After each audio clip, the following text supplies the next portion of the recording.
911, call Plateau Place, Northwest. Car is a coworker advising of a male subject found and out in the garage. Appears as though he is possibly 10-7. Within seconds, Albuquerque police officers arrive on the scene.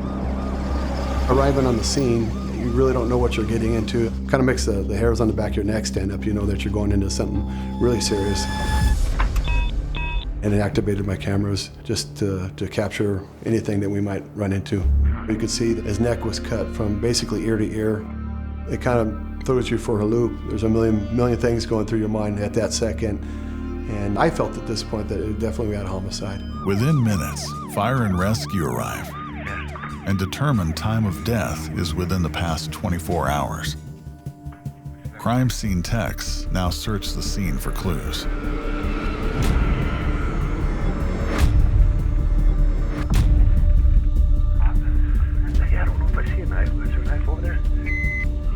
Albuquerque Police Detective Matt Kaplan arrives and learns everything he can about the victim. Don was a very passionate person.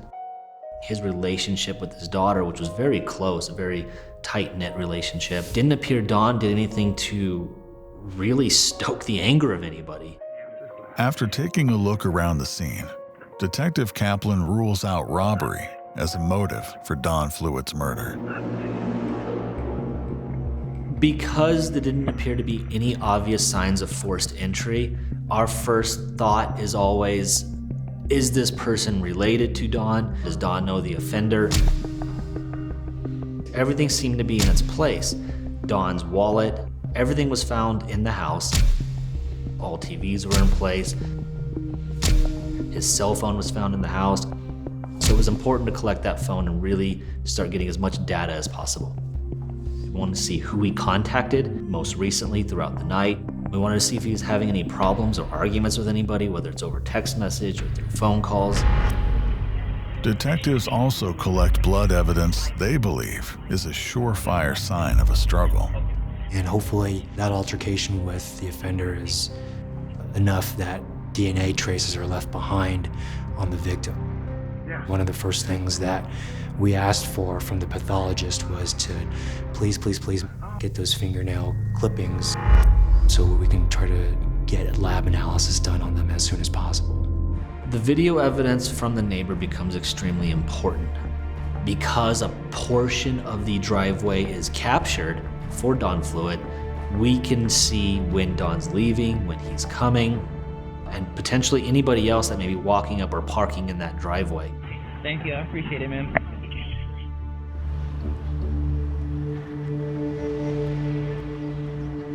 Later that evening, Detective Kaplan speaks with Don's ex-wife and his 10-year-old daughter about the hours leading up to the murder. The ex-wife had no explanation as to who may have done this to Don. What I was able to get from both daughter and ex-wife was an ongoing custody dispute that's been happening for quite some time. There was the new husband, Terry, that was involved with the ex-wife. There had been some early tension between Don and Terry. It's clear to me that I'm going to need to interview Terry, the new husband. One, there's an ongoing custody dispute, and two, there has been some tension between Don and Terry in the past. Kind of the reason I wanted to talk to you in private is we want to talk to, like I said, the people surrounding Don. And unfortunately, it puts you kind of in a weird position to not beat around the bush. You're the other guy. Yes, I am the other guy. We want to talk to you about that. And the first thing I'm going to ask you, and I'm sure you understand, is kind of lay out what you were doing the past couple days. Sure. Let's start with Wednesday. Can you give me what you were doing? Went to eat, so I went to had myself a hamburger and headed into work. And then, how long were you in work for? Well, I went and had my hamburger, then I ate that stuff, so, you know, I didn't go to work right away. I took a nap in the parking lot. I didn't get back to work until for about 45 minutes, and then I went into work. My shift doesn't start until 11. Yeah, so you started your shift at 11 p.m.? Yeah. Tell me a little bit about your relationship with Don. I know it's been a little bit rocky.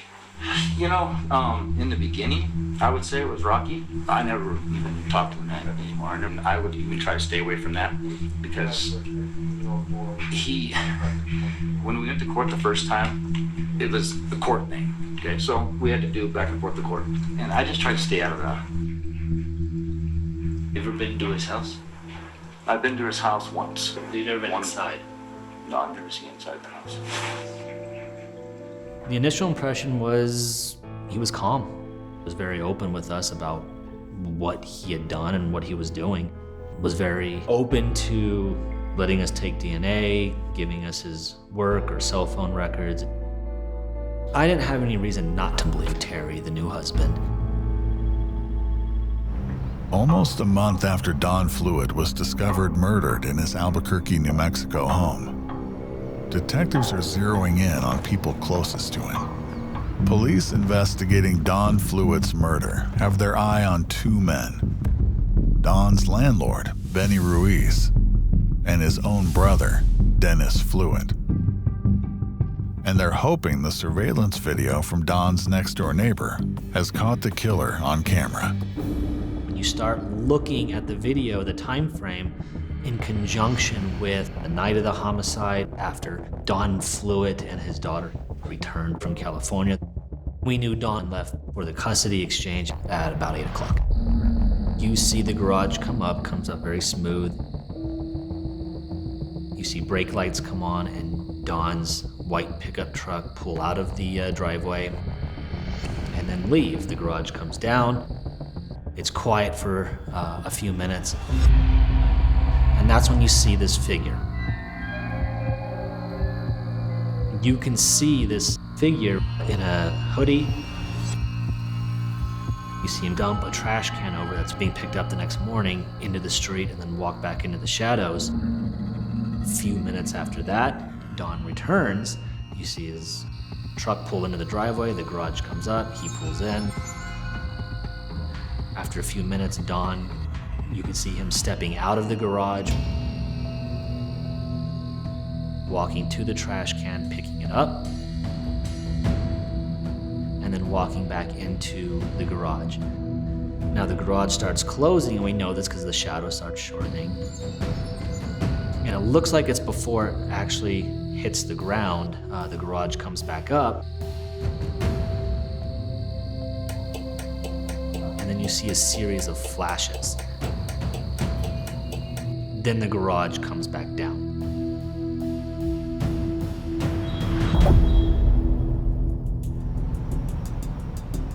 Based on what I was seeing in the video, we may have captured our murderer at that point. So detectives Kaplan and Shu decide to do a test. Detective Shu and I returned to Don's townhome, and we started manipulating the garage door and see if we can have that garage flash the same amount of times that we saw in the video.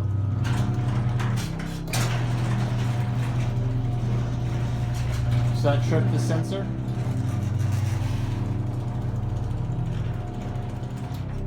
And you get a flashing. And the only way that we were able to get that same number of flashes was to trip the garage door sensor as it was coming down. Excellent. We were very confident as to how the individual got inside the townhome. We saw sort of the ruse this person used to lay down the trash can and sneaking into the garage. After Don's return back into the garage,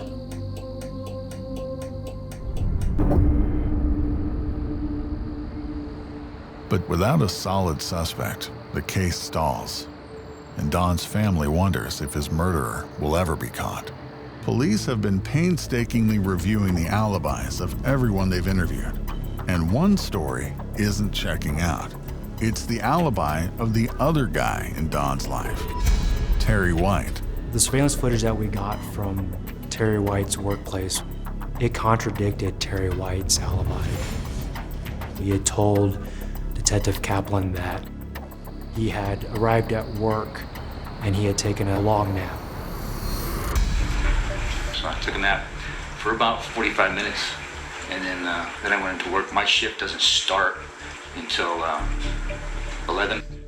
The surveillance footage obviously showed there wasn't a 30 or 45 minute nap. It was him parking his truck, getting out, going straight to the office. So we knew that we had to talk to him again about his alibi.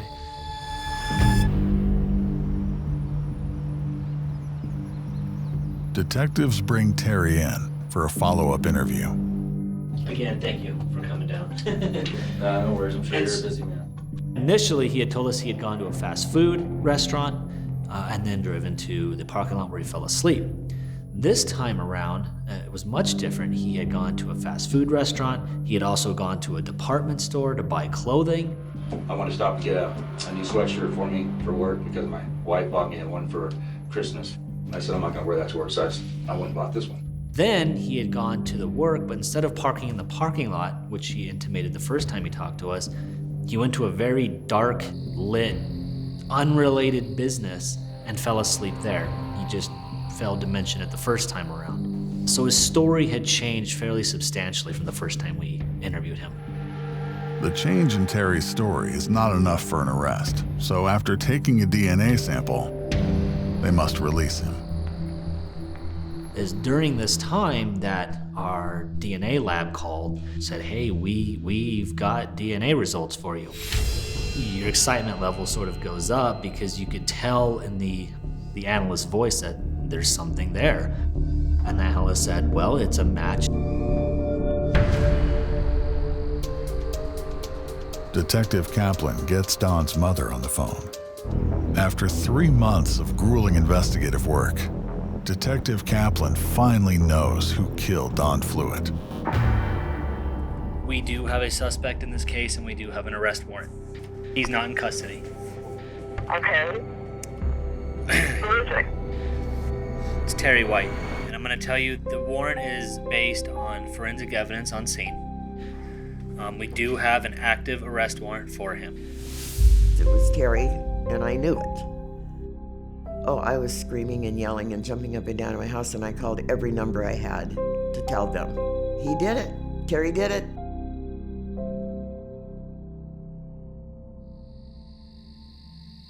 Now, Detective Kaplan can start piecing together what really happened that night. The surveillance video was extremely important because that outlined the time frame that Terry had snuck into the garage. We saw sort of the ruse that he used to lay down the trash can, sneaking into the garage. You can almost describe it as an ambush of Don at this point. We start fitting that into the alibi that Terry gave us. He had talked about going to a fast food place, but more importantly, in that second interview with him, he had talked about going to a department store and buying clothing. All of this combined starts filling in those holes that we didn't know before. Albuquerque police move in to arrest Terry, but he's disappeared. So the best thing that we can do as an investigator is to flag the warrant. The arrest warrant is a national warrant. It can pick him up anywhere in the United States.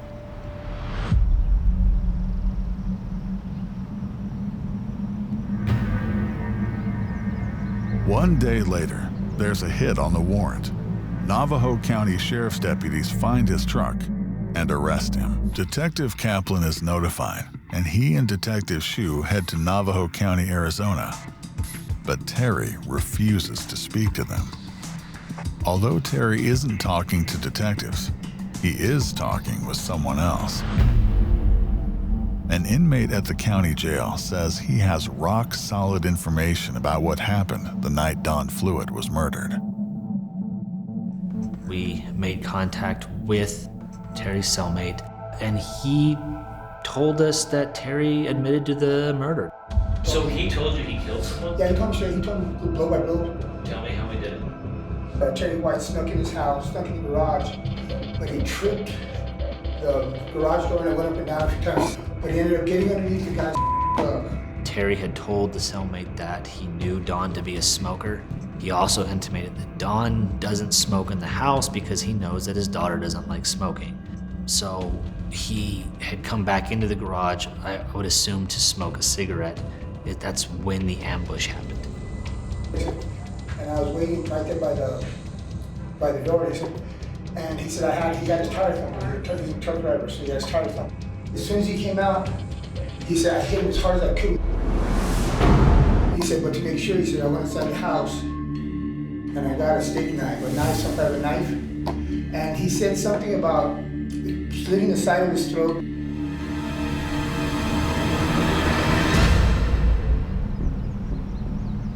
After a 3-day trial, Terry White is found guilty of murdering Don Fluitt, and on August 16, 2018, is sentenced to life plus 12 years.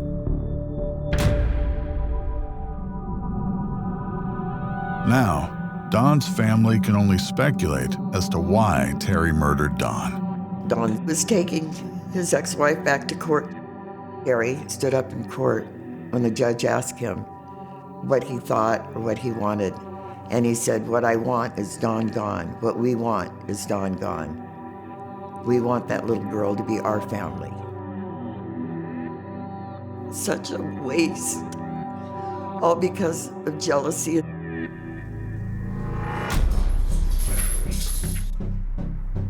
At his sentencing, Terry maintains his innocence and refuses to apologize to the Fluitt family.